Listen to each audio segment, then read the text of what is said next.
नमस्कार, मैं रवीश कुमार। आज संजय सिंह को जमानत नहीं मिली है, बल्कि ईडी का गिरफ्तारी घोटाला पकड़ा गया है। आए दिन विपक्षी नेताओं को पकड़कर जेल में डालने की ईडी की भूख आज सुप्रीम कोर्ट के एक सवाल के आगे हवा हो गई। बोलती ही बंद हो गई, लेकिन सुप्रीम कोर्ट के सवाल और उसके सामने ईडी की चुप्पी, ईडी के मामले में गिरफ्तारी और लंबे समय तक बेल न मिलने के खेल से अदालत ने आज पर्दा हटा दिया।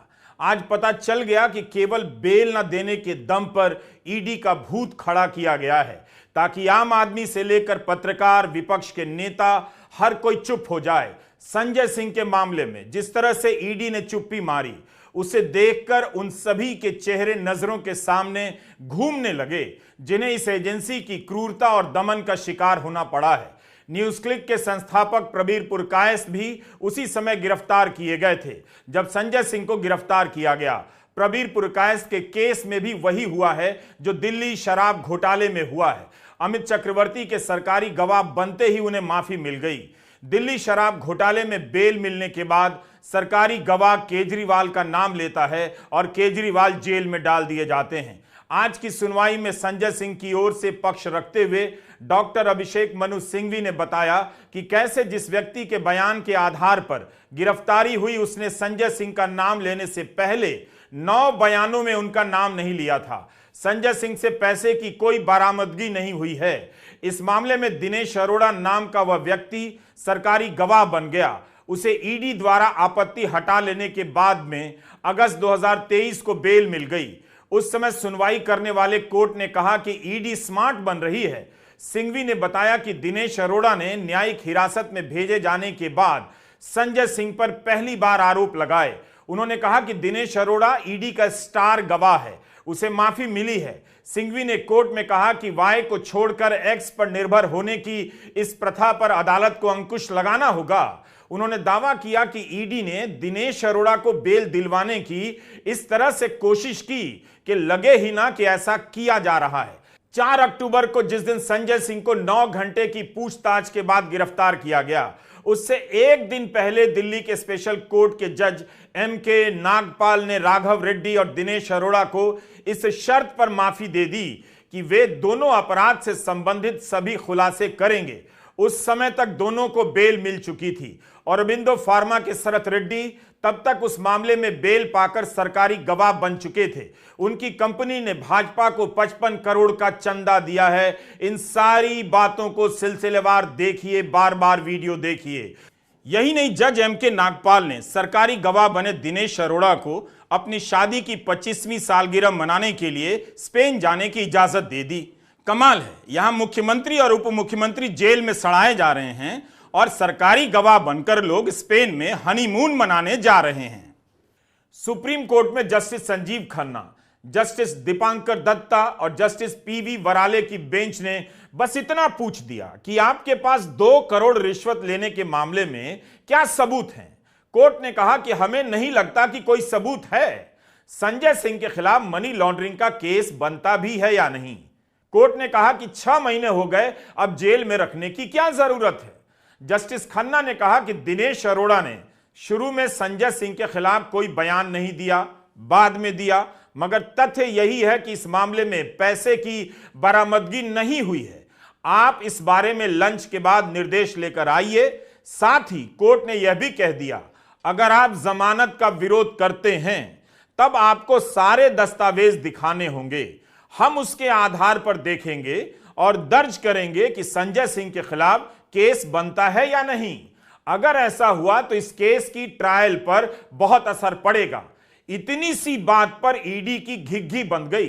बोला नहीं गया, दस्तावेज दिखा देती, बता देती कि 6 महीने में पता चल गया है कि संजय सिंह ने किससे और कैसे 2 करोड़ रिश्वत ली है। ईडी ने इस बेल को बिल्कुल ही अपोज नहीं किया। वो क्यों नहीं किया? क्योंकि आज अदालत की कार्रवाई में माननीय जजेस ने ईडी से 3 सवाल पूछे संजय सिंह जी को लेकर। पहला कि पिछले 6 महीने से आपने जो है गिरफ्तार कर रखा है, आप ये बताएं कि आगे जो है इनको गिरफ्तार रखने का क्या मकसद है, क्यों गिरफ्तार रखना चाहते हैं। दूसरा, आपने ये आरोप लगाया है कि इन्होंने 2 करोड़ रुपए की घूस ली तथाकथित एक्साइज घोटाले के मामले में। आपके पास इस बात का क्या प्रमाण है? और अगर ऐसा है तो क्या जिस व्यक्ति का नाम सीबीआई की चार्जशीट में नहीं है, जिस व्यक्ति का नाम पिछले 5 चार्जशीट में नहीं आया, जिस व्यक्ति का नाम जिसके बयानों के आधार पे एक्यूज बनाया गया है, वो अपने दिए गए 8 बयानों में कोई जिक्र नहीं करता और अचानक जो है 9वें बयान में वो नाम लेता है, तो इन सब चीजों को देखकर ऐसा लगता है कि संजय सिंह जी के खिलाफ प्रिमा फेसाई जो है वो कोई केस नहीं बनता है। आप हमें बताएं, अदालत को इन सारे सवालों का जवाब दें और ये मामला जो है वो लंच के बाद जो है रखा जाता है। लंच के बाद जब ईडी आती है, ईडी के वकील से जब पूछा जाता है कि आपको क्या कहना है, तो ये बहुत आश्चर्यजनक हुआ कि जिस मामले में जिस व्यक्ति को 6.5 महीने से गिरफ्तार करके रखा गया है और ईडी कह रही थी कि हमारे पास सबूतों का पुलिंदा है, उनको 2 शब्द नहीं मिले उनके जमानत के विरोध करने के लिए, और उन्होंने कहा कि संजय सिंह जी को बेल दे दी जाए, हमें कोई आपत्ति नहीं है। अक्टूबर महीने में संजय सिंह गिरफ्तार किए गए, तब से लेकर अप्रैल फूल्स भी गुजर गया, मगर फूल ही बनाया जा रहा था। गनीमत थी कि आज तारीख 2 अप्रैल थी। 6 महीने की जांच हो गई और ईडी जैसी शक्तिशाली, सर्वगुण और भारत की मजबूत संस्था को पता ही नहीं चला कि संजय सिंह को 2 करोड़ कैसे मिले, किसने दिए। क्या यह कुछ ज्यादा नहीं हुआ? और यह अभी भी नहीं हो रहा है। अगर इस तरह से होता रहा तब फिर यह देश क्या बनकर रह जाएगा? धर्म का नाम लेकर, मंदिरों का नाम लेकर इस देश पर क्या गिरोहों का राज चलेगा, या जनता की आवाज का कोई मतलब भी रह जाएगा? आज देश की सबसे बड़ी अदालत सुप्रीम कोर्ट के 3 जज बेंच ने आम आदमी पार्टी के सांसद माननीय संजय सिंह जी की बेल सुनी और खुद जज साहब उसके अंदर कुछ प्रश्न केंद्र सरकार से पूछ रहे थे, जिसके जवाब केंद्र सरकार ईडी के पास नहीं थे। कोर्ट के प्रश्न थे, आप कह रहे हैं कि दिनेश अरोड़ा ने इस दौरान जेल में बंद होने के बाद, जेल में रहते हुए, सरकारी गवाह बनने के बाद उसके 10 बार बयान लिए गए। 10 बार। उन 10 बयानों में संजय सिंह जी के बारे में कोई बात नहीं कही गई। 10 बार के बयानों में। उसके बाद दिनेश अरोड़ा को दोबारा गिरफ्तार किया जाता है और उससे 11वां बयान लिया जाता है। 11वें बयान के अंदर वो एक बहुत ही गोलमोल सी बात कहता है कि मेरे एक आदमी ने संजय सिंह के एक आदमी को 1 करोड़ रुपए 2 बार दिए। सिर्फ ये बयान है। उसका जो आदमी है उसकी कोई गवाही नहीं, संजय सिंह जी का जो आदमी है उसकी कोई गवाही नहीं। 1 करोड़ रुपए कहां है किसी को कुछ पता नहीं, कहां पहुंचे कोई पता नहीं, रिकवरी हुई कोई नहीं हुई, अटैचमेंट हुई कोई नहीं हुई। सिर्फ एक आदमी का बयान, एक आदमी का बयान जो 10 बार बयान दे चुका है और संजय सिंह जी के बारे में कुछ नहीं कहता, उसके ऊपर दबाव डाल के 11वां बयान कर लो और आप राज्यसभा का वो सांसद उठा लो जो केंद्र सरकार से सवाल पूछता है एक आदमी के बयान पे। इसका जवाब केंद्र सरकार के पास नहीं था। सुप्रीम कोर्ट का दूसरा सवाल था, क्या कोई पैसा रिकवर हुआ है, क्या कोई पैसा अटैच किया गया है? जब कोई पैसा रिकवर ही नहीं हुआ, अटैच ही नहीं हुआ, तो पीएमएलए कैसे लगा है? इसका कोई जवाब ईडी के पास नहीं था, केंद्र सरकार के पास नहीं था। आप इस केस का पैटर्न देखिए। पकड़े जाने के बाद गवाह किसी का नाम नहीं लेते हैं। जब उन्हें लगता है कि ये ईडी है, जमानत नहीं मिलेगी, ये चाहे तो जिंदगी भर के लिए जेल में सड़ा देगी, तब वो आदमी टूट जाता है। और वही आदमी जो कई बार की पूछताछ में कोई नाम नहीं लेता, सरकारी गवाह बन जाता है और नाम ले लेता है। फिर संजय सिंह, फिर मनीष सिसोदिया, फिर अरविंद केजरीवाल गिरफ्तार कर जेल में डाल दिए जाते हैं। यह उस समय की तस्वीर है जब ईडी संजय सिंह को गिरफ्तार कर ले जा रही थी। अक्टूबर से अप्रैल आ गया, 6 महीने में ईडी को मनी ट्रेल नहीं मिला, कुछ ऐसा सबूत नहीं मिला जिसके आधार पर उन्हें जेल में रखा जा सकता था। संजय सिंह की गिरफ्तारी के वक्त दावे तो ऐसे किए गए जैसे इस व्यक्ति ने देश का सारा खजाना लूट लिया है। अब जब कंपनियां और राजनीतिक दलों के चंदे का घोटाला सामने है तो सबने चुप्पी साध ली है। क्या क्या आरोप लगाए गए चंदे के घोटाले में, क्या आपको याद है? 30 जनवरी को छपी खबरों को पलटकर देख रहा था। ईडी दिल्ली हाईकोर्ट में क्या कर रही है? जमानत का विरोध करते हुए ईडी ने हाईकोर्ट में कहा कि संजय सिंह मुख्य साजिशकर्ता हैं। इस समय अरविंद केजरीवाल मुख्य साजिशकर्ता बताए जा रहे हैं। यह पूरी तरह साफ है कि संजय सिंह एक स्पेशल पर्पस व्हीकल बनाने में शामिल थे। यह ईडी का कहना है। ईडी कहती है कि जिसके जरिए आबकारी नीति से जो पैसा कमाया गया उसे सफेद किया गया। ईडी ने कहा था कि दिनेश अरोड़ा के साथ 2017 से संजय सिंह का रिश्ता रहा है। सर्वेश और दिनेश से संजय सिंह को 2 करोड़ की रकम मिली है। 7 फरवरी को दिल्ली हाईकोर्ट में संजय सिंह की गिरफ्तारी की याचिका रद्द हो गई। जस्टिस स्वर्णकांता शर्मा ने जमानत नहीं दी। उन्हीं की कोर्ट में अरविंद केजरीवाल की याचिका को लेकर अभिषेक मनु सिंघवी गए, जहां उन्होंने बहस तो धुआंधार की, कई बार ईडी पर भारी पड़ते नजर आए, मगर केजरीवाल को जमानत नहीं मिली। जस्टिस स्वर्णकांता शर्मा ने ईडी से 2 अप्रैल तक जवाब देने के लिए कहा है। 3 अप्रैल को सुनवाई की तारीख दी गई है। सुप्रीम कोर्ट में अभिषेक मनु सिंघवी ही संजय सिंह की जमानत की पैरवी कर रहे थे। सिंघवी की यह बड़ी सफलता है। संजय सिंह की बेल की सुनवाई सुप्रीम कोर्ट में पहली बार हो रही थी। पहली बार में उन्हें जमानत मिल गई। जब संजय सिंह के खिलाफ कोई मनी ट्रेल नहीं है, मिला नहीं, तब फिर 1 साल से जेल में बंद दिल्ली के पूर्व उप मुख्यमंत्री और विधायक मनीष सिसोदिया के खिलाफ अब तक ऐसा क्या मिल गया है कि उन्हें जेल में रखा गया है? गोदी मीडिया लगाकर देश में विपक्ष को खत्म करने का वातावरण बनाया जा रहा है। क्या इस देश को नहीं दिख रहा कि चंद चैनल इसके लोकतंत्र की हत्या में लगे हैं? रामलीला मैदान में जमा हुए नेताओं के भाषण से यह सब निकल रहा था। विपक्ष के आरोप काल्पनिक नहीं है। जनता समझ रही है कि ईडी सबके पीछे छोड़ दी गई है। इस ईडी को विपक्ष के नेता नजर आते हैं, मगर बीजेपी और अदानी के घर का पता नहीं मिलता है। क्या देश की जनता ने नहीं देखा कि कैसे 140 से अधिक सांसदों को संसद से निलंबित कर दिया गया?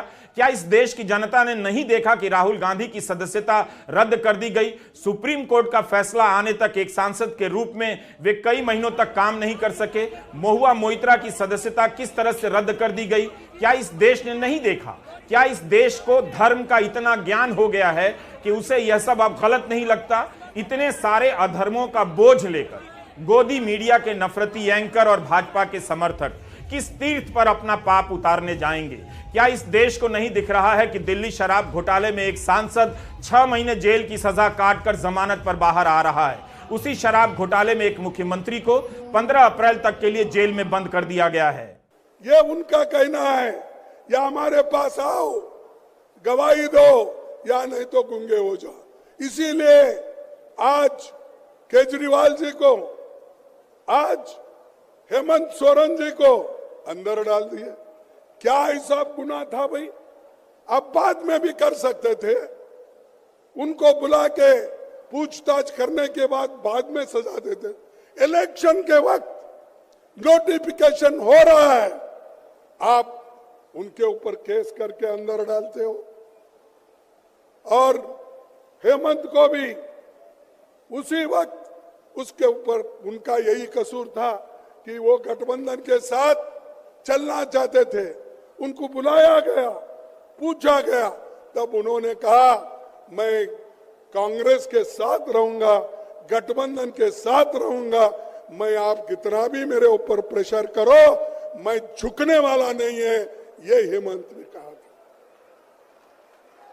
तो इसलिए मोदी जी ने केस बनाया और उनको अंदर डाला। क्या यह लेवल प्लेइंग ग्राउंड है? क्या यह मैदान है? आज हुआ क्या होगा? यह सबसे बड़ा सवाल है। सुप्रीम कोर्ट के जरा सा स्टैंड लेने पर, बुनियादी सवाल पूछ देने पर ईडी का सारा दावा भरभरा गया। प्रधानमंत्री जिस ईडी का रैलियों में बचाव कर रहे हैं, वह ईडी सुप्रीम कोर्ट के एक सवाल के आगे पानी भरने लग गई। क्या ऐसे हो रही है भ्रष्टाचार के खिलाफ लड़ाई?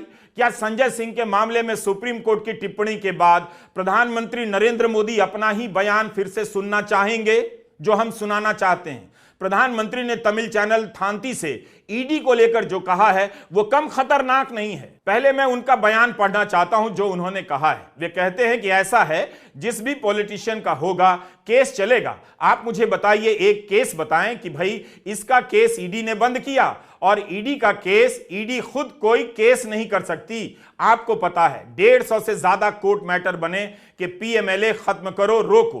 किसी अफसर की पोस्टिंग रोकने के लिए सुप्रीम कोर्ट, किसी अफसर को ना हटाने के लिए सुप्रीम कोर्ट। यानी ईडी काम ना करे, इसके लिए अदालतों को एक बहुत बड़ा हथियार बनाने की कोशिशें हुई हैं, क्योंकि उनको मालूम है कि भ्रष्टाचार के खिलाफ मोदी की जो लड़ाई है वो रुकने वाली नहीं है। तो उनको लगता है कि इस एजेंसी के कानून को ही खत्म कर दो, ताकि देश में भ्रष्टाचार की बातें कोई ना कर पाए, लड़ाई ना लड़ पाए। क्या यह अजीब बयान नहीं है? हमारा यह वीडियो दोबारा चलाकर देखिए और प्रधानमंत्री के इस बयान को शब्दशः एक एक शब्दों के साथ सुनिए। हथियार ईडी को बनाया जा रहा है या कोर्ट को? आप समझिए। कोर्ट ने सिर्फ एक छोटा सा सवाल कर दिया ईडी के सामने। संजय सिंह के केस में ईडी की बोलती बंद हो गई। ईडी यही काम कर रही है, इस तरह से काम कर रही है कि 6 महीने से एक सांसद को जेल में रखा गया और पता नहीं करोड़ों रुपए की रिश्वत कहां गई, कैसे ली गई। प्रधानमंत्री ने इस बयान में दूसरी खतरनाक बात कही है कि किसी अफसर की पोस्टिंग रोकने या न हटाने के लिए लोग सुप्रीम कोर्ट जा रहे हैं। आप इसे हल्के में ना लें, यह बहुत खतरनाक बयान है। क्या आप जानते हैं कि ईडी के चीफ रहे संजय कुमार मिश्रा को सुप्रीम कोर्ट ने हटाया? क्यों हटाया? कोर्ट ने सुनवाई के बाद बहुत विचार कर, तथ्यों को देखकर हटाया।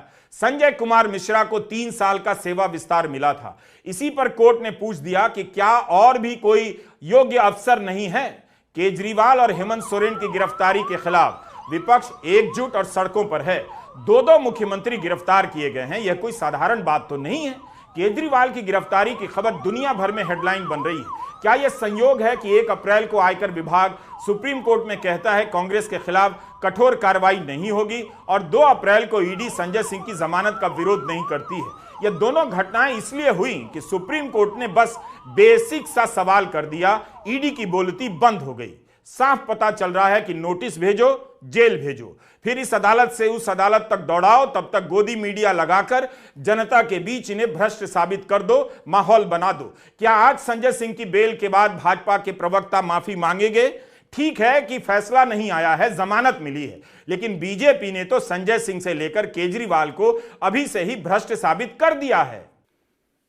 इससे पहले इनके डिप्टी सीएम मनीष सिसोदिया भी शराब पॉलिसी के मामले में ही जेल में हैं। आज उनकी बेल पर भी सुनवाई हो रही थी और कोर्ट ने अब उसका अगले हफ्ते का फैसला रखा है। मगर इससे पहले भी 1000 बार दिल्ली सरकार बहुत ही बड़े बड़े वकीलों को दिल्ली की जनता के टैक्स के पैसे से 60 करोड़ रुपए की अभी तक वकील की फीस देकर, जिसमें अभिषेक मनु सिंघवी जैसे बड़े वकील जो एक पेशी के 1 करोड़ रुपए लेते हैं, ऐसे वकीलों को खड़ा कर 1000 बार उन्होंने बेल एप्लीकेशन लगाई और हर बार उनकी बेल एप्लीकेशन को रिजेक्ट किया। अगर इन लोगों ने कोई गलत काम नहीं किया तो कोर्ट इनको बेल क्यों नहीं देती है, यह मेरा सवाल है।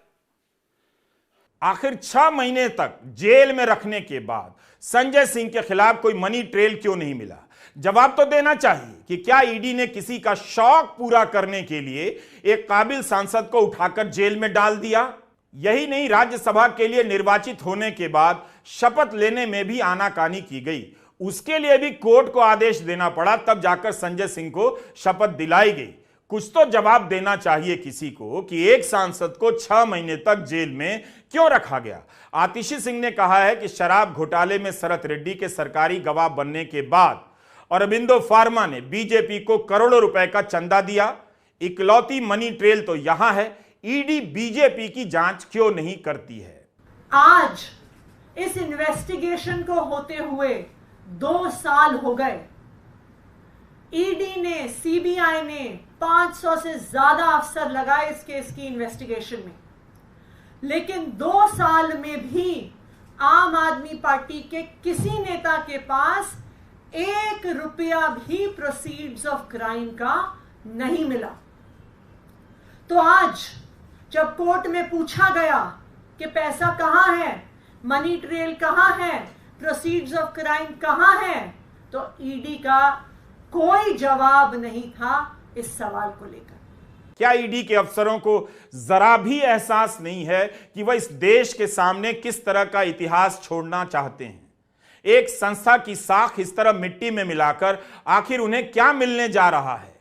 अगर ये इंस्टीट्यूशंस अपना काम करते, अगर सीबीआई अपना काम करती, ईडी अपना काम करती, तो ये नहीं होता। तो उनको ये भी सोचना चाहिए, ये जो सब कर रहे हैं, कि किसी ना किसी दिन बीजेपी की सरकार बदलेगी और फिर कार्रवाई होगी, और ऐसी कार्रवाई होगी कि मैं गारंटी कर रहा हूं ये फिर से कभी नहीं होगा। तो उनको भी सोचना चाहिए। ईडी ने विपक्ष के खिलाफ युद्ध छेड़ दिया है। इस संस्था की सक्रियता के कारण आज विपक्ष जेल में है। उसके सांसद, उसके विधायक भाग भाग कर बीजेपी में जा रहे हैं। वहां जाते ही जांच बंद हो जाती है, जेल जाने का भय समाप्त हो जाता है, मंत्री बन जाते हैं, उप मुख्यमंत्री बन जाते हैं। अगर इस तरह से इस देश में यह सब चलता रहा तो एक दिन आम आदमी को भी ब्लैकमेल किया जाएगा, जेल का खौफनाक सपना उसे आने लगेगा और जेल भेजने के नाम पर वसूली होने लगेगी। लोग एक दूसरे को डराने लग जाएंगे। ये जितने भी हाउसिंग सोसाइटी वाले गिरोह हैं, इन्हें क्या लगता है जेल भेजे जाने का डर इनके घरों तक नहीं पहुंचेगा? पूरी दुनिया देख रही है कि भारत में क्या हो रहा है। अगर यही होता रहा तो आप दुनिया में सर उठाकर चलने के लायक नहीं रहेंगे। नमस्कार, मैं रवीश कुमार।